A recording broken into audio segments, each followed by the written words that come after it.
Used by tens of millions, they offer internet privacy with one download.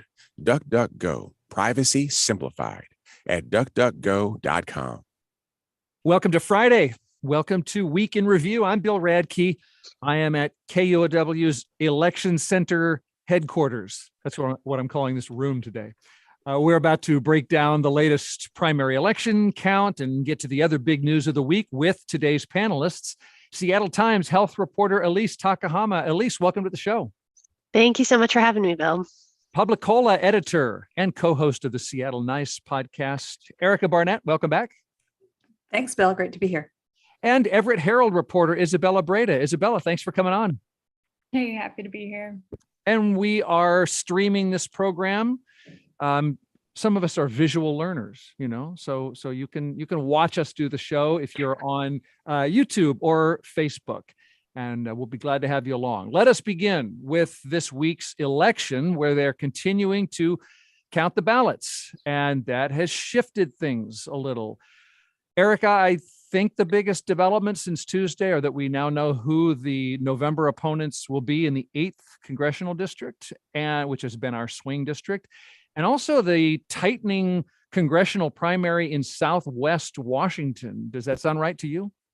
Yeah, it's going to be. Things are looking very good for Kim Schreier in the 8th, where that has been a swing district historically. Reagan Dunn has been, effectively, he was the kind of moderate candidate from King County, has been effectively booted in the 8th by Matt Larkin for the GOP side of the equation. And then in Jamie Herrera Butler's district, incumbent, very conservative Republican is in danger of being ousted from the primary, not going forward to the general by a Trumpy Republican named Joe Kent. So the ballots are, as we're recording this on Friday, still out on that, and it kind of remains to be seen whether it's going to be a Trump candidate versus Democrat Marie Perez. Very, very interesting races outside of Seattle there. Yeah, starting with the first election you mentioned, Matt Larkin instead of Reagan Dunn will be the Republican contender for the 8th. And what's the most important difference between Matt Larkin and Reagan Dunn? Well, I think, Matt Larkin is, Reagan Dunn is a fairly moderate Republican, although he ran to the right in an effort to really try to win some of those more Trumpy voters. Larkin is, he ran on a theme of make crime illegal again. He's staunchly anti-choice. He said that I believe he told David Hyde, KUOW reporter, that he would not be against a national ban on abortion. So he's very, very far to the right for that district, and far to the right of Reagan Dunn, his fellow Republican. Okay. Anything to add from Elise or Isabella when it comes to this 8th congressional district, which is, by the way, just some people don't memorize this map by number. I just want to remind everybody that this is the district that crosses the Cascades. It's Eastern King and Pierce counties, but then all the way across to Ellensburg and Wenatchee and Leavenworth. Anything to add? A conversation that, a lot of people were having was this could be signaling whether or not there would be a red wave in November, because now it is including those rural parts of Kittitas County and east. But I think it was interesting to see those low turnout numbers in general, and only about on election night, there was about 15% for both Larkin and Dunn. And that was all messed up here in Snohomish County, where the ballot tallies didn't go over to the Secretary of State correctly initially. So initially we saw 15% for Dunn and maybe 15.3 for Larkin, then it was 15.9, and it kept shifting around. So what was already an unclear of who could be possibly number 2 was incredibly unclear here. But that was something that the county auditor's office was able to clear up quickly. Not a screaming case of election fraud in Snohomish County. Nope, not even close. A blurb. That's sort of like a blip. Elise, what was your... I was curious, Isabella, Oh, sorry to cut you off. I was curious, Isabel, just before you move on from that, how have you felt your communities responded to that so far this week? I think the people that stressed out the most may have been those of us who were in the newsroom on election night. No one seems to really have paid attention. I was kind of monitoring Sutherland's Facebook to see if there was any mention of it, because that's the person who over in the 39th that I thought may have commented on it. But no, it's been pretty quiet. It was just stressful for a handful of us. Erica, in Southwest Washington, we mentioned the 3rd congressional district. That is, as you said, Jamie Herrera Butler, who voted to impeach Trump. Do we have any indications of what if Joe Kent overtakes her and would go against the Democrat, who's Marie Perez, what Joe Kent, what that election might be like? Yeah. Do we have? It'll present a pretty clear choice. I think that, Marie Perez is currently polling at about, I think, 31% or so. So it's not, it's not exactly a super swingy district, but I think, presented with those very stark options of, kind of moderate Democrat and a Trump Republican, I'm not sure that a district that has voted for Jamie Herrera Butler is ready to go full MAGA. I think on some issues, they may very strongly disagree with Joe Kent, but yeah, I'm by no means an expert on that particular district. I just am kind of looking at the results and looking at Jamie Herrera Butler, who really sort of positioned herself as being, I think, more moderate than she really is, in order to portray Kent as kind of a Lulu. I don't know. I mean, will that district go for a far right Trumpy conspiracy theorist type? I believe that Marie Perez's campaign is arguing that they definitely won't. So we'll see. I don't know. Maybe somebody else is more familiar with that district. No, you said it all, Erica. Yeah, it's really interesting. We're a bunch of west of the mountains people over here. Yeah. Right. And northwest of Jamie Herrera Butler. So Isabella and Elise, anything to add about the state legislature? There was some discussion, will the red wave reach there? Will Democrats lose any majorities? I don't see that happening so far. Yeah, well, as you said, it looks like there's still some races that are up in the air, but yeah, the red wave term is interesting. I mean, I think that what we've seen is that a lot of the Democratic candidates have, come out in front so far. I think we're still waiting on the 47th district, which is pretty swingy, but one of those crucial seats is vacant right now, and so I think. Right now, we're looking to see if Claudia Kaufman is going to overtake the other Democratic candidate and face Republican in the fall, but that still remains to be seen too. Okay. Before we leave state elections, what about the person who's going to oversee our elections? We voted for Secretary of State this week, and Erica, you sent me a note about that with an exclamation mark. Well, the exclamation mark was sort of was referring to the margin by which Steve Hobbs, the incumbent, who's Democrat, is leading his next opponent, Julie Anderson, who ran as a member of the nonpartisan party. You have to declare a party on our ballots, so she just said nonpartisan. And weird, by the way, that you have to call yourself in a nonpartisan party. I mean, the wild thing in our races is you can call yourself anything. I mean, there's, all kinds of, people naming themselves as members of parties that don't exist. But I mean, it's the first time, if we elect Steve Hobbs in November, it'll be the first time the state has elected a Democrat since the 60s to this position. It's traditionally been, the one race where I think Democrats cross party lines and have voted for Republicans, like Hobbs's predecessor, Kim Wyman. And, Julie Anderson, the Pierce County auditor, who's coming in second right now, really ran as, her campaign was based on this idea that this should be a nonpartisan position, which, I think a lot of people would agree, but it is not a nonpartisan position. And I think when you are looking at your ballot and you see nonpartisan party, you kind of, I mean, I personally looking at my ballot think this person is probably a Republican. And, because you don't want to necessarily say that in Washington if you get away with it. Yeah, and maybe that's not fair, but people don't necessarily pay the most attention to these kind of more obscure races, and so I think that probably hurt her. So my exclamation point was just wow, Steve Hobbs like really came out much further ahead than I expected. Yeah. On Tuesday night, the primary night, some Democrats showed up outside the Republicans' election night party and warned that Senator Patty Murray's Republican opponent, Tiffany Smiley, would be a vote for abortion restrictions. And KOW reporter Amy Radel talked with one of the demonstrators there, Bellevue High School student Jean Yu. The future is absolutely terrifying for me. So we are asking that you stand up for reproductive health care access and to vote pro-choice and for Senator Murray.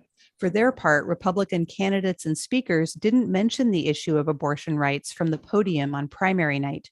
Republican Party Chair Caleb Heimlich says candidates will be focused on voters' concerns around inflation and public safety. Erica, we saw the power of the abortion issue in Kansas this week. Voters came out in support of abortion rights, but Kansas is a red state. How big an election issue is abortion in blue Washington? Well, I mean, I think it's going to be a big issue if Democrats make it a big issue. I think that, when you're looking at issues that show up first and second on people's, on polls, they're often things like inflation and crime. But I think there's a lot more passion right now around abortion as an issue. And, and so I think if Democrats really run on this and run on, the fact that, I mean, even people who would not label themselves necessarily pro-choice do not want, absolute total restrictions on abortion, like, what Matt Larkin was saying that he supported. And so I think if Democrats, run on the fact that on some of the stuff that's already happening already with, 10-year-olds being forced potentially to go to carry pregnancies to term, with women dying of ectopic pregnancies, et cetera, I think it can be a really powerful issue because I think that the middle ground on abortion is really, really wide, and includes a lot of Republicans who don't believe in absolute bans. Healthcare reporter Elise Takahama, anything to add on that? Well, yeah, just on your point about, how is this going to affect Washington? I think Washington, because abortion remains legal here, there are a lot of options for people there are a lot of possibilities for people to come out here. And, we've already heard from abortion providers that they're getting a ton of requests from people in Idaho, especially in the Eastern Washington side where they're right on the border there. And then even people coming from Southern US, from Texas, they're already getting a lot of requests for people for those providers over here to help organize that. And we have some nonprofits out here that fund abortions from out of state if they're in the region. And they've also been getting similar requests. So I think anything, we saw that the Justice Department is filing this lawsuit as well against, again, in Idaho, and challenging their abortion laws, which are, restricting a lot of access. And so that could also. Would you explain that? What's the nature of the complaint, the Biden administration complaint over specifically the Idaho abortion law? Yeah, so it looks like it's challenging basically this law that would ban all abortions, and they're hoping that that'll at least be. We're hearing from doctors over there too, and they're hoping that that's going to be a step to at least push off some of these trigger laws that might go into place later this month. There's already some ongoing lawsuits within the Idaho Supreme Court that are addressing that too. So we're still kind of waiting to see how those end up. Isabella, you're in Snohomish County, where I saw that Swedish decided not to move its maternity center to Providence after all. Swedish is owned by Providence, which is a Catholic-run company. And I didn't know how much that has to do with the abortion issue when you're talking about a Catholic hospital. What happened there? Would you explain that? Yeah, so it became an issue of the abortion issue because it is a faith-based hospital, because they don't perform some procedures, specifically doctors named, abortions and sterilizations as two of those they were concerned about losing. But the reason this is specifically interesting is because in 2012, the two hospitals, Swedish and Providence, merged, but they pledged to maintain Swedish as a secular hospital and Providence would continue as a faith-based hospital. That would mean that some services that would be available at Swedish would remain there. But the issue with this was, Swedish officials came forward and said what we've been hearing from hospitals all over is that we're short-staffed, we cannot sustain ourselves financially if we continue operating at this rate, relying on travel nurses to kind of fill gaps. And they came forward before the Public Health Board in South Snohomish County and shared these things. But doctors were saying that's not exactly what they were seeing. And they were more worried of issues of equity and that it's up to the hospital to, maintain those procedures wherever they can, however they can, because they would just ultimately go away if they moved up to Everett.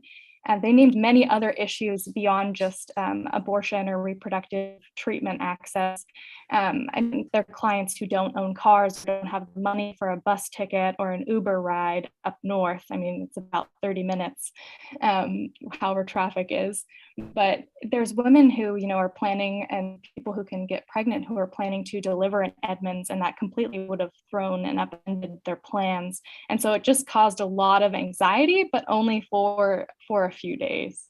Well, I would think that exact anxiety, all the reasons you're saying make sense. It sounds predictable. So why did Swedish change its mind, or say it suddenly changed its mind? There wasn't a lot of explanation on, we heard our doctors and our patients, and we're not going to move forward with this. We're going to look at alternatives. And so then the question is, why didn't they examine alternatives before bringing this to the Public Health Board and stirring all this anxiety? Doctors shared that they only had, a few hours between when they were told they'd be in a meeting and when they sat in a meeting and were told they could be at a different hospital for up to a year. So there just wasn't much transparency around any of the decision making. Okay. Anything before we take a break? Anything to add about the state of abortion rights and its politics, or the primary election in general? I mean, I think Yes, as many have already said, but I've been having connectivity issues, full transparency, is that, a lot of Dems ran on the issue of, a state constitutional amendment to protect abortion and how they would come forward to protect reproductive rights. And then we see people like Sutherland here in the 39th, who, is a proud, open Trump conspiracy theorist, believer and anti-abortion, who's seemingly going to get reelected, and his challenger, who's also a Republican, Sam Lowe, who's a county council member out here, didn't really take a firm stance on abortion. So I think those districts that have always voted for people just straight down party lines may not have cared about the abortion argument as much as those did who, heard the worries of those in other states where their rights are at risk.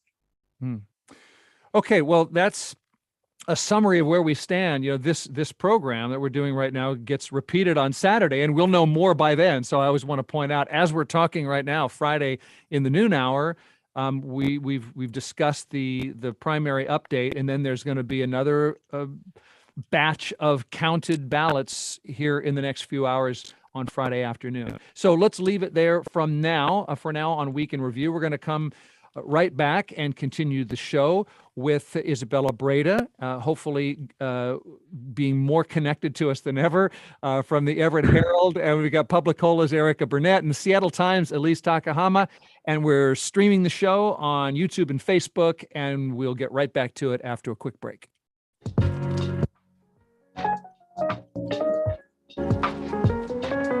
Yeah, I totally lost it. Like 4 or 5 times. It was just like speeding up to catch up what everyone was saying. You are listening to like, Week in Review cool, on just on an 94.9 island. KUOW, Seattle's NPR News. Our office Wi-Fi is horrendous. 70 degrees in Seattle, where we expect a sunny afternoon and a high of 74. He's accused of bombing hospitals and disappearing civilians. You don't get angry, okay? I'm the Secretary of Defense. Take the word from me. But you may have seen him at your local grocery store. He's just a passenger in a regular car, and we're going to Trader Joe's, okay? Alleged war criminals roaming free. On the next Reveal. Tonight at 8 o'clock on 94.9 KUOW Seattle. Support for KUOW comes from Murano Senior Living, a Seattle-based leisure care community now featuring a monthly older adult education series, offering independent assisted living and their memory care Opal program, located on First Hill. More information and tour scheduling at muranoseniorliving.com. You're listening to Week in Review on KUOW. I'm your host, Bill Radke. This week, the Biden administration declared the monkeypox outbreak a public health emergency. More than 6,000 Americans are known to have been infected. In Washington state, it's about 200, almost all in King County. The number of confirmed cases in King County has been doubling every week. That's partly because we're testing more. Dr. Matthew Golden helps lead King County's response to the outbreak. This is a significant epidemic, and monkeypox is a serious infection, but it isn't COVID and it isn't HIV. I don't think it's going to have the scale of a COVID epidemic. It is not easily transmitted through airborne transmission. And by the way, the state health department is calling the virus MPV. Health reporter Elise Takahama, Seattle Times, you've been covering this virus. What else should we know? Yeah, so we just heard an update from the State Department of Health yesterday, and they basically confirmed again, as we've known, that vaccine-wise, we're not currently prepared locally. And that is really coming more from the federal side, where there's just a really huge delay in getting vaccine out to states and local health jurisdictions right now. For example, King County, I think, has gotten about 1,400 doses. The state has distributed about 6,800 doses and say that they have 17,000 more on the way, but that they're really not going to come into the state for the next, they'll be coming into the state over the next month and a half. But right now, as you said, monkeypox cases are doubling nearly every week in the state. And it's definitely a concern for especially those who are at high risk and are hoping for a vaccine, but just can't get eligible quite yet because supply is so low. So definitely something to be worried about. Yeah. What's the problem with the vaccines?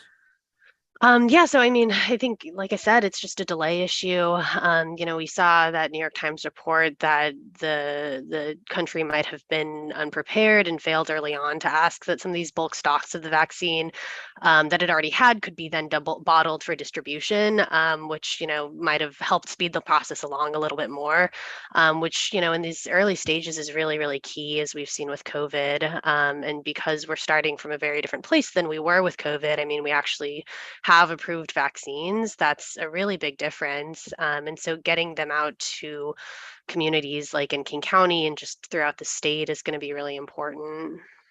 And now let's talk about the messaging around this. First of all, I want to hear from Erica, but Elise, who is being asked to get themselves vaccinated if they can get a vaccine? Yeah, so in a lot of other states where the outbreak is worse, and even we've seen in Vancouver and BC, the people who are eligible for the vaccine are members of the LGBTQ community, particularly gay, bisexual men, because for the specific reason that this current global outbreak is primarily affecting that group disproportionately. So public health officials are trying to get that community more vaccine and treatment more immediately. But it's that is not to say, this disease can spread to anyone who's exposed. It's of course not confined to a certain community, which is why it's important to continue talking about it so that people are just aware of that this is happening and that they should be on the lookout of this.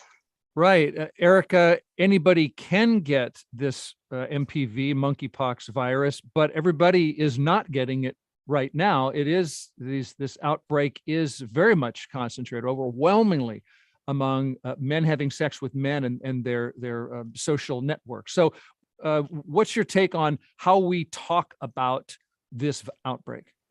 Yeah, I mean, I think that there is a fear of stigmatizing men who have sex with men that is affecting how, effectively information gets communicated. And I think it's kind of its own type of stigmatization to say, to sort of couch language around monkeypox in it's generally vaguely LGBTQ plus people, or, anyone can get it, which is all absolutely true. But it obfuscates the fact that the people who are currently most at risk are men who have sex with men, or, men who have sex with, I hope I can say this on the air, but people with penises, because it's also trans people. And so, I think this is happening everywhere. I mean, I looked at King County's website about monkeypox, and it sort of was all very much couched in these vague phrases. I think very far down the page, it said something about anyone who has high risk contact, and it says avoid sex and gatherings, which, again, like just obfuscates the information that actually needs to get out there, which is who is currently most at risk. And it is overwhelmingly men who have sex with men. And I think there is a way to do that without stigmatizing the monkeypox as a whole, in the way that HIV was stigmatized in the early days of the AIDS epidemic. Yeah, I do want to hear from Isabella. I'm also want to stick with health reporter Elise Takahama for any reaction to that question around how we talk about this virus, Elise. Yeah, I mean, everything that Erica said, I think is completely true. I mean, there is, of course, we want the general public to be informed about this, because if they're not, then they might not think that it's a serious issue, and it is. But at the same time, public health officers and folks have to be able to communicate to the right community that they are at higher risk, and that's just the fact of the matter. And so I think that they are doing some of that, and they are working with, for example, the Sexual Health Clinic in King County and some other LGBTQ organizations to be able to hone in their message a little bit more specifically. But we've still heard from a lot of people that they just don't know what's going on, and some more specific guidance would be really appreciated. Isabella, Breda, any reaction or questions regarding what you've heard? Well, I mean, here in Snohomish County, there hasn't been a ton of messaging, and I think that's part of the difference. There has been, some inclusion of just emphasizing that those at the highest risk or at higher risk are men who have sex with men, but there hasn't necessarily been much more than just the press release here or there saying that one more person got it. I think we're only at 2 or 3 in our county thus far. I mean, my questions would be, with COVID, which we knew a lot less about, obviously, I think there was more of a frenzy to make tests available and to get that messaging out. And here, I believe we've known a lot more about monkeypox for years. So, I mean, is there going to be any efforts to heighten the accessibility of tests or vaccines so that there doesn't have to be that stigma around, having to prove how many sexual partners you've had in order to get access to a vaccine? Yeah, I definitely hope that we're going to get some more info. I mean, it's been really tough to get some sort of more specific timelines of when we're going to get more vaccine. Some state health folks have said, like I said earlier, within the next 4 to 6 weeks, but we're at this point, we're just kind of waiting, and we're at the mercy of the federal government. So it could be longer than then too, and we're going to be able to, we're going to have to figure out how to organize and get people who are most at risk the vaccines fastest. And I think just to go back real quick to messaging on this, I mean, I think that the other risk with not being specific is that you see stuff like, there was a story about a woman who, whose who somebody videotaped her on the subway in New York and said she had monkeypox. And in fact, she had a different condition. But there's tons of memes right now and jokes about, how you can get it by sitting, with your legs touching a subway seat. And I mean, that I guess, is hypothetically, it can be transmitted by surfaces, but it isn't being transmitted that way. And so there's just more risk of misinformation when there isn't good information out there. Yeah, exactly. That's a good point. I don't remember if I've said that this is monkeypox is rarely fatal, even if it doesn't get treated, is my understanding. Elise, tell me if I'm saying anything wrong along these lines. It doesn't lead to chronic, a chronic infectious disease like HIV. Anything else we should tell people? That's what we've heard so far. There have been fewer deaths, but there have been deaths from monkeypox, and there have been serious hospitalizations. But that's true. For the most part, people recover within 2 to 4 to 6 weeks and are generally okay after that. But many require treatment, definitely. Yeah, it starts with feeling like the flu, and then this rash, little red bumps, and then those scab and fall off. It's most common through skin to skin contact, could be prolonged face-to-face contact, and even could be contact with infected clothes or sheets. I'm just going by what I'm reading. Anything to add before we? Right. Yeah. Okay. Well, that's where we stand. Just by the way, a public health emergency means what? The Biden administration declared a public health emergency, which probably means more money. Yeah, well, so hopefully that is what that means: more funding, more resources toward this in public health departments. So it's definitely concerning that it's now this public health emergency, but on the bright side, it should free up some more funding for to get into states. So hopefully we'll be able to see that soon too. Okay.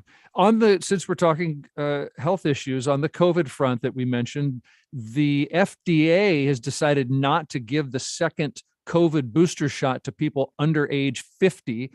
This week, NPR health correspondent Rob Stein told us this decision sparked an intense debate inside the Biden administration. Some health officials wanted to open up the boosters now to protect people against this highly contagious variant going around.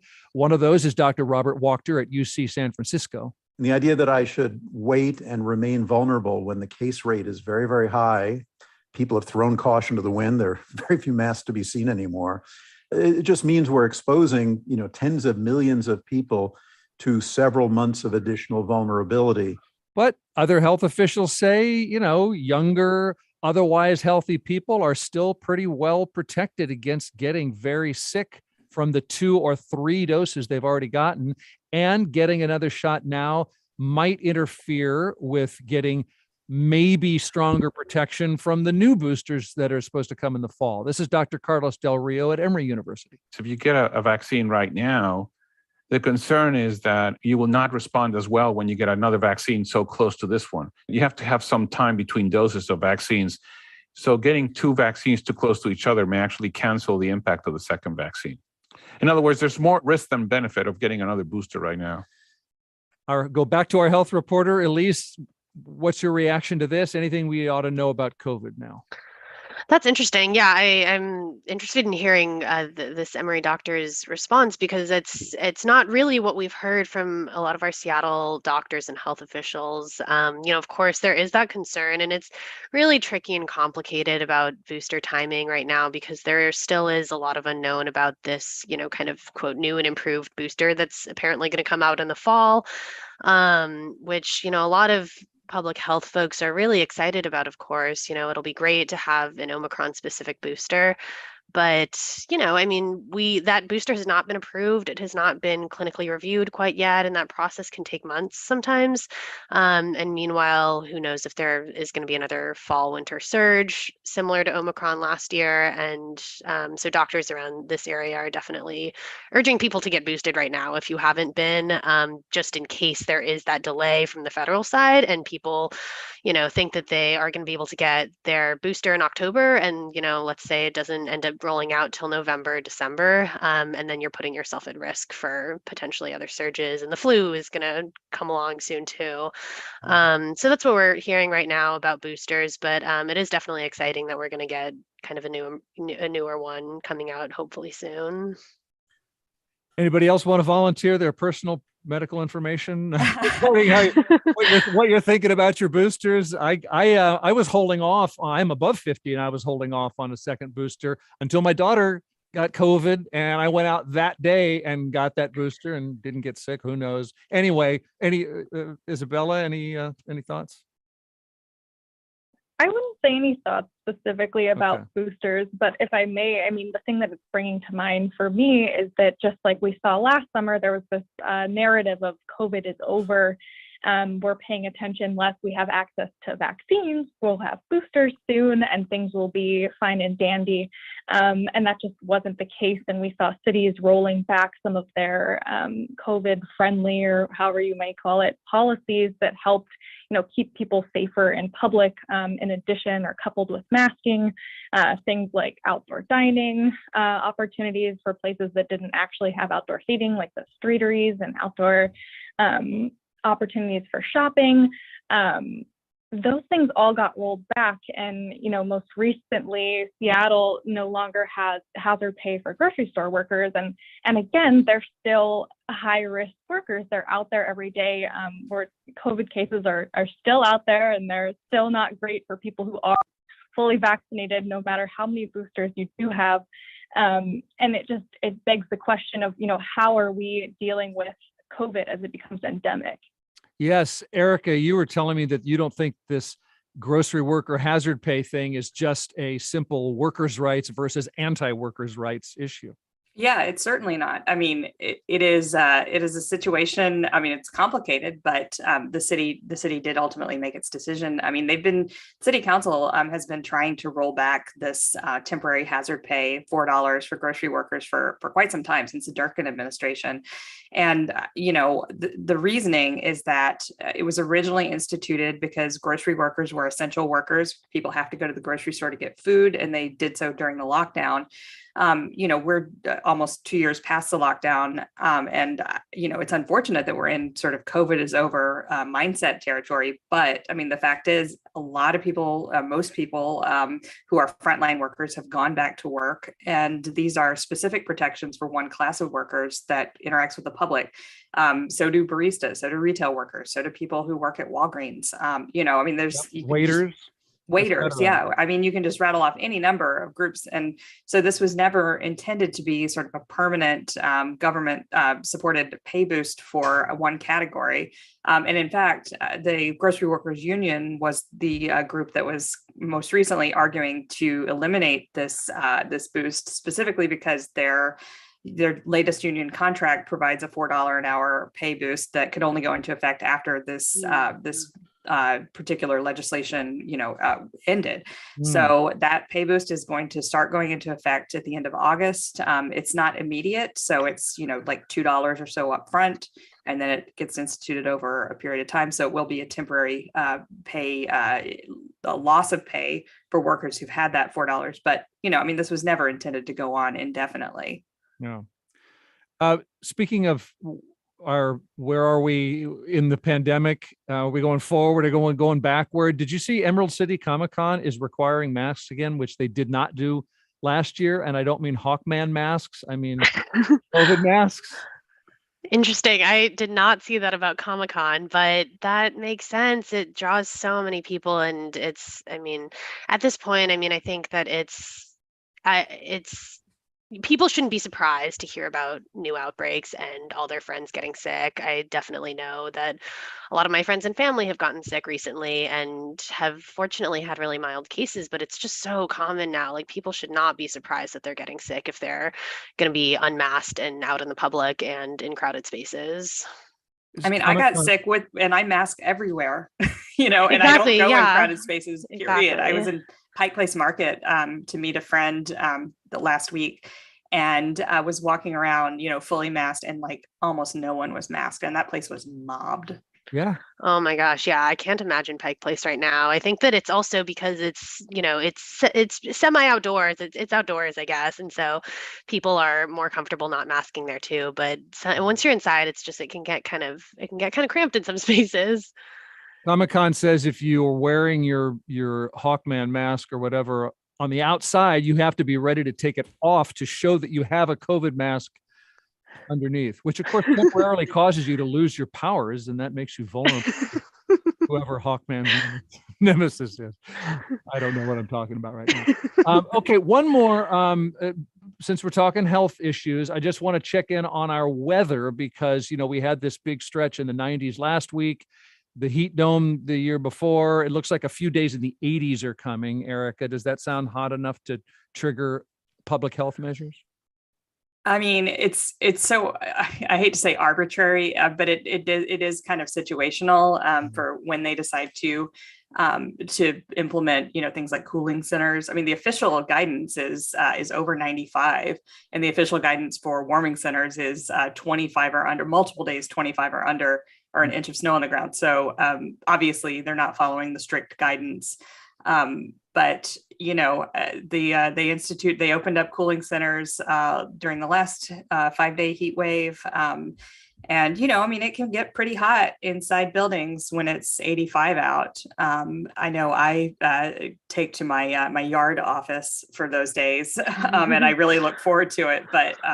But people who are intense, and people who are in, even apartments that don't have air conditioning, west facing windows, it can get, up in the 90s indoors. Yeah. Isabella, you were saying that rural cities and towns are not prepared for high heat.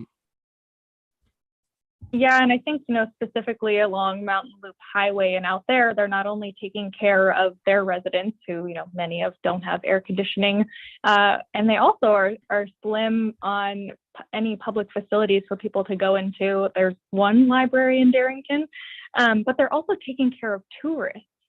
So it's, they're putting an emphasis on water safety, because that's one of the few ways to cool down out there, and a lot of those places along the different rivers.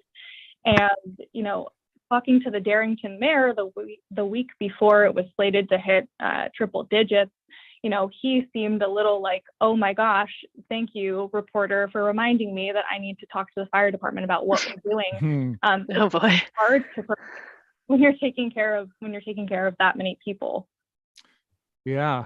Okay. Before we take a break, anything to add about heat preparedness? I guess, Elise, that probably comes into the weather has become a health reporter beat as well. I guess it occasionally has been, but it just increases. Yeah, no, absolutely. It started to, it's always been a health issue, I think, in terms of just how this extreme heat is affecting, it's affecting everyone, especially in Seattle, where so few of us have air conditioners. But, we're also starting to talk about wildfire season. It's definitely starting to ramp up already. And even though it's a little bit later in the year than last year and previous years, that's something that we're going to be keeping an eye on too. So yeah, for people in this region, I think that's definitely something to be a little bit worried about. Last year we got some pretty bad smoke from BC, as well as, we saw really those like apocalyptic photos in Portland and San Francisco. So wildfire season is definitely on its way. Yeah, I'm hearing a possibility of light smoke this weekend in our little 80s bump. By the way, I'm being told that the Hawkman's nemesis is the Shadow Thief, in case you were interested. Perfect.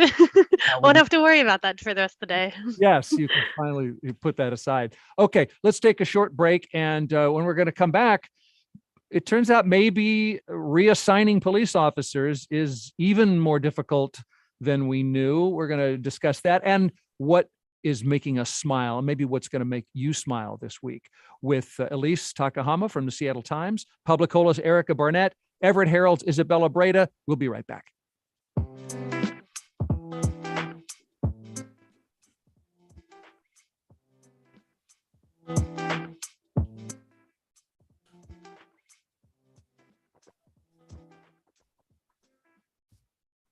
I'm Julian Marshall, host of BBC NewsHour. On today's program, China suspends climate change cooperation with the US as relations worsen over Taiwan.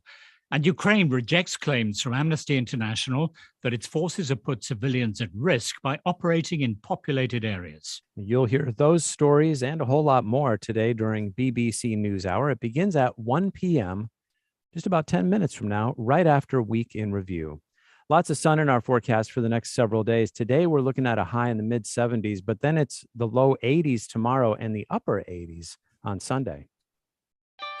Hey, it's Patricia Murphy, host of Seattle Now. Are you up to date on your local news? You're busy. We get that. That's where we come in. We'll keep you caught up without slowing you down. Make 10 minutes for us. We have new episodes every weekday morning at 6. You can listen to Seattle Now on your favorite podcast app.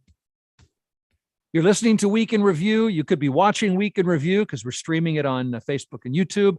I'm your host, Bill Radke. University of Washington has been ordered to reinstate police patrols of its dorm rooms.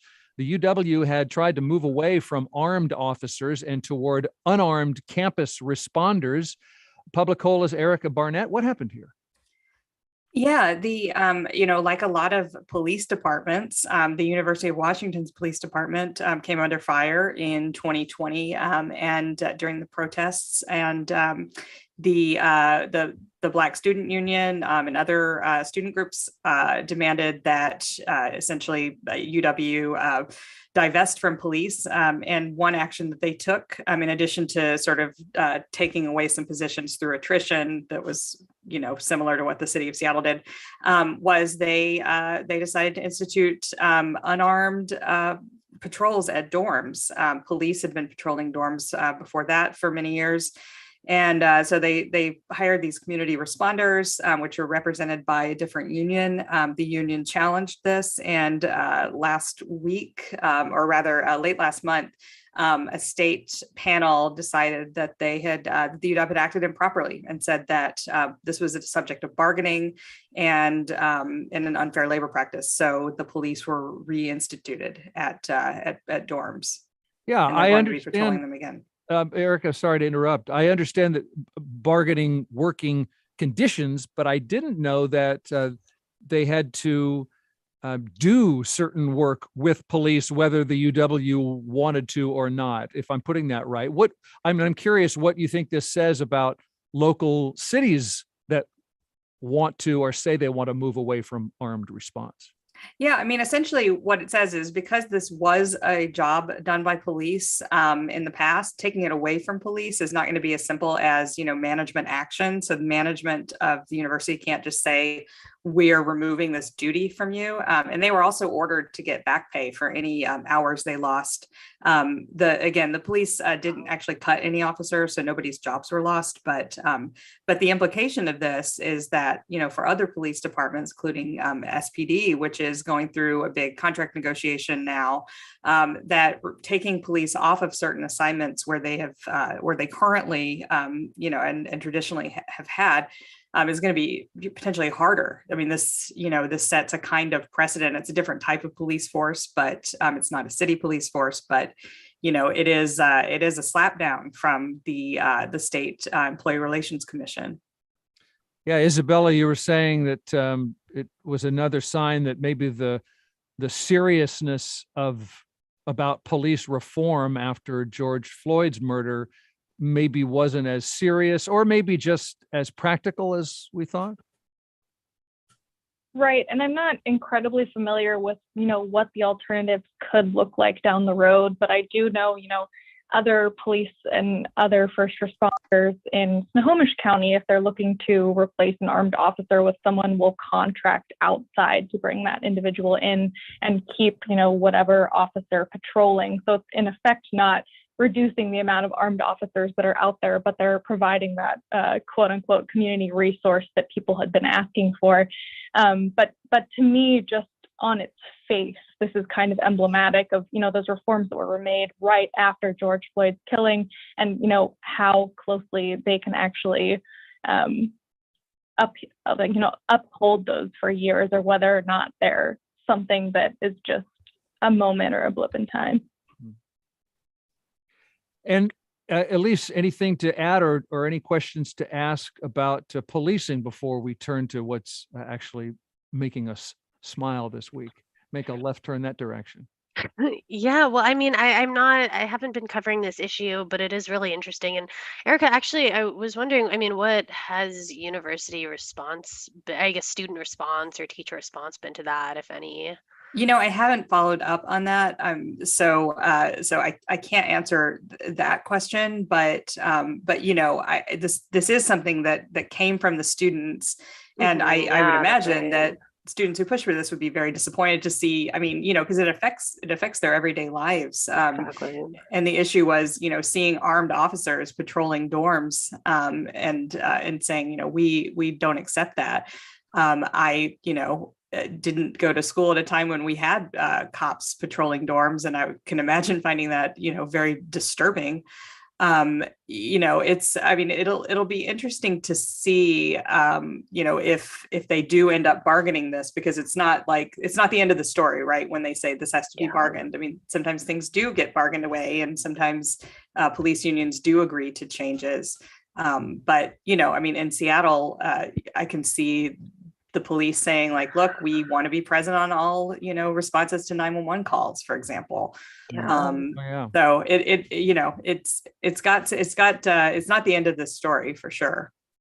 It is. Yeah. And I'm sorry to interrupt. We've got 3 minutes left to the end of the show. And I always am so happy, much as I enjoy the entire show, I'm also glad that we fit in something that's making us feel hopeful or smiley. And so time to do that. I'm going to leave you with the fact that I started my career here at KUOW in 1985, and I would walk over next door to the college music station KCMU, which is now KEXP, and together they're turning 50 years old. So KEXP put some classic old audio up on SoundCloud, and this is a little sound of KCMU in its first year of broadcast, 1972. Wow. Tonight it's going to be more of the same in the low 20s, and there's also a 20% chance of snow flowers with flurries tomorrow, but don't lose any sleep or hold your breath over that. The high tomorrow will be in the middle 30s. The wind will be for the rest of this evening from 15 to 25 miles per hour from the north. Did you know, Brent, that you said snow flowers, not snow flurries? What was that? You said snow flowers, man. No, that was flurries. No, that's what you should have said, but you didn't, man. No, you it said says here Flurries. That's flurries. I couldn't have said flowers. No, I'm sorry. It just didn't come out that way. Way to stick to your guns, Brent, and deny the plain truth when it comes to snow flowers. You were ahead of your time. Brent would, of course, go on to one day name his son Alex Jones. Just kidding. KEXP will hold a free 50th anniversary concert Saturday at Seattle Center. Elise, anything making you smile this week? Let's see. Well, I'm actually moving this weekend, so I do not think I will be smiling throughout that. But this week, actually, one thing that was really fun was Emerald Down had its annual Corgi races, if anyone was following that. And two of my coworkers, Paige and Sean, actually enter their Corgi Zoe every year. So it's very adorable and very chaotic, and you all should check it out. I think there is some Twitter footage out there of the races this year. So I take it your colleagues' Corgis didn't win, but at least they finished, I hope. Yeah, she struggles a little bit with finishing. Sometimes she gets a little confused. I think this time last year she actually had a really good start out and was like at least a couple steps ahead of the competition before like abruptly veering to the side. So this year I think it was kind of a similar situation, but I think it looked like fun. Well, good try, Corgis. Anything else, Erica or Isabella? Anything to leave us with in our last few seconds here? Yeah, I actually was very happy about the hot weather this past week, which a writer at Grist, Eve Andrews, also wrote about, grist.org, and she focused on mosquitoes. She lived in Seattle and was sort of dismayed by the lack of mugginess, then moved back to Pennsylvania and discovered there are mosquitoes everywhere. So she wrote this great piece for Grist about mosquitoes and mugginess and sort of what we think of as feeling like home. Isabella, do you love mosquitoes too? No, but speaking of feeling like home, I was very happy to wake up and see rain yesterday morning after it had been what felt like 1,000,000 degrees last week. Well, the mosquitoes are happy about that rain too. So we've all come together. Okay, that's our show for today. KUOW's Week in Review. Thanks for the smiles and mostly thanks for the information, Isabella Breda, Everett Herald. Also, Publicola editor and co-host of the Seattle Nice podcast, Erica Barnett, and Seattle Times health reporter, Elise Takahama. It's been a real pleasure. Thanks for doing the show this week. Thanks so much, Bill. Thank you. Thanks for tuning in. The show is produced by Sarah Leibovitz with social media and live streaming by Juan Pablo Chiquiza and Tio Popescu. I'm Bill Radke, and we'll see you next week.